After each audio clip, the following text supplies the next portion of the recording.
Bumi Anoa, jagat kita.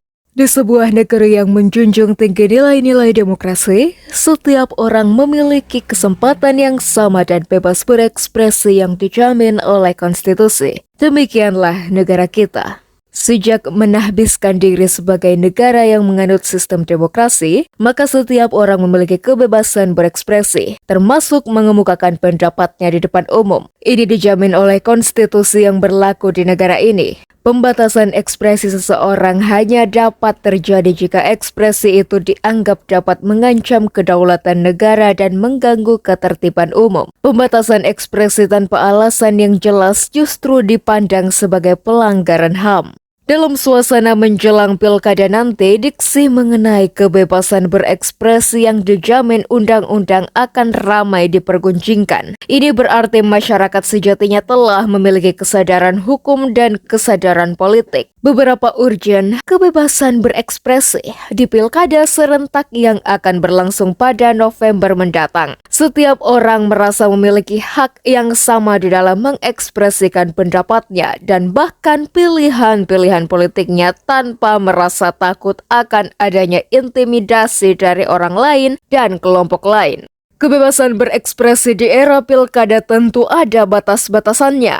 Bawaslu menegaskan larangan kepada PNS dan TNI Polri untuk berkampanye mendukung salah satu kontestan. Setiap orang yang disebutkan akan diawasi oleh Bawaslu dengan menggunakan berbagai jejaring. Bahkan untuk sekadar berfoto dengan salah satu kontestan, apalagi jika diposting di media sosial, juga akan mendapat perhatian serius dari Bawaslu. Bumi Anoa sendiri akan menggelar pilkada di sejumlah kabupaten dan kota. Berbagai giat dan persiapan telah dilakukan, termasuk di dalamnya pendaftaran calon bupati, wali kota, dan cagup-cawagup. Jauh sebelum penetapan KPU, sejumlah tim sukses bersama kontestan pilkada telah melakukan roadshow ke sejumlah daerah dan komunitas. Deklarasi kontestan dilakukan dengan mendatangkan artis ibu kota. Jejaring media sosial juga diramaikan oleh iklan calon yang tepat memimpin sebuah daerah. Dan inilah sebuah pesta keramaian yang tidak saja di dunia nyata tetapi juga bahkan di berbagai jejaring media sosial. Bumi Anoa sedang menuju pesta dan keramaian sesungguhnya.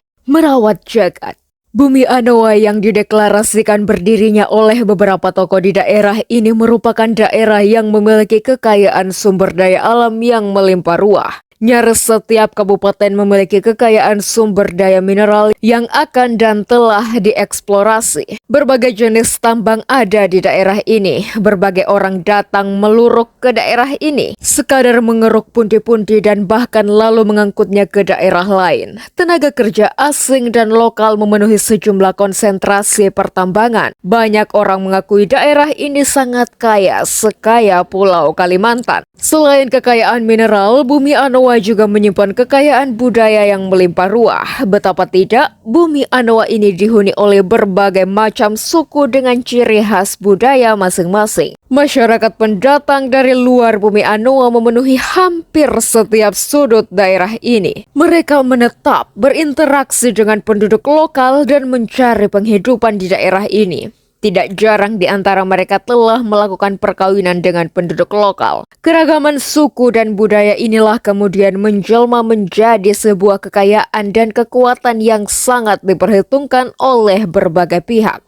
Keragaman budaya ini tentu menjadi modal kuat untuk membangun kekuatan dan pada gilirannya menjadi berkah. Berkah jika dikelola dengan baik, tetapi bisa menjadi petaka jika tidak dikelola dengan baik. Hubungan kesukuan dan kebangsaan ini akan menjadi berkah jika hubungan-hubungan itu dibangun di atas dasar kesaling pengertian, sejajar dan adil. Tetapi hubungan kesuku bangsaan di Bumi Anoa juga dapat menjadi petaka dan tentu berwujud kehancuran jika hubungan dibangun di atas dasar intimidasi, disparitas sosial, atau pembeda-bedaan antar berbagai golongan. Hubungan yang dibangun di atas dasar kecurigaan dan saling memata-matai Akibatnya, jagat Anoa pada akhirnya tidak lagi kondusif bagi setiap orang. Apalagi menjelang pilkada mendatang, ada kekhawatiran terjadinya gesekan atas nama agama dan suku. Kekhawatiran ini kemudian memunculkan langkah-langkah antisipasi dari sejumlah kalangan, seperti yang dilakukan oleh sejumlah tokoh paguyuban kesukuan sesultra, sebuah kegiatan yang bertajuk silaturahmi dirangkaikan dengan deklarasi Pilkada Damai 2024. Acara ini dipandang dapat menjadi momen penting dalam menjaga stabilitas dan keharmonisan di tengah masyarakat Sulawesi Tenggara.